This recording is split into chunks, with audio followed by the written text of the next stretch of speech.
Hello viewers, welcome back to my channel Inspiring You. చీమ పావురము. ఒక నది ఒడ్డున ఉన్న మర్రి చెట్టుపై ఒక పావురం నివసిస్తూ ఉండేది. దానికి నదిలోని నీటి ప్రవాహంలో కొట్టుకుపోతున్న ఒక చీమ కనపడింది. ఆ చీమను ఎలాగైనా కాపాడాలి అని అనుకుంది పావురము. వెంటనే ఒక మర్రి ఆకును త్రుంచి చీమకు దగ్గరగా వెళ్ళి నీళ్లల్లో వేసింది పావురం. ఆ ఆకుపై చీమ ఎక్కి కూర్చుంది.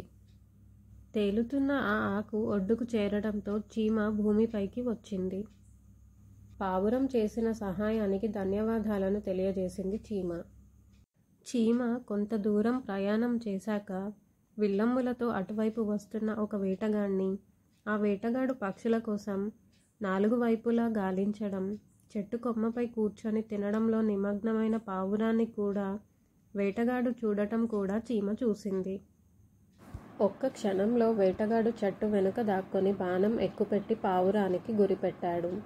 ఇది గమనించిన చీమ పరుగుతో వేటగాడిని సమీపించి అతన్ని కుట్టింది. బాధతో వేటగాడు అరిచాడు. బాణం గురి తప్పి పావురం పక్క నుండి దూసుకుపోయింది. పావురం అక్కడి నుండి మరొక చోటుకు ఎగిరిపోయింది. తాను ఎలా రక్షింపబడ్డానన్న సంగతి పావురానికి తెలియలేదు. కానీ చీమకు మాత్రం తాను పొందిన ఉపకారానికి ప్రత్యుపకారం చేసినందుకు చీమకు చాలా సంతోషంగా ఉంది. కథలోని నీతి: మంచివారికి తెలియకుండానే ఉపకారం జరుగుతుంది. Thanks for watching my video. నా ఈ వీడియో కనుక మీకు నచ్చినట్టయితే తప్పకుండా లైక్ చేయండి, షేర్ చేయండి, కమెంట్ చేయండి. అలాగే మరిన్ని మంచి వీడియోస్ కోసం నా ఛానల్ను తప్పక సబ్స్క్రైబ్ చేయండి.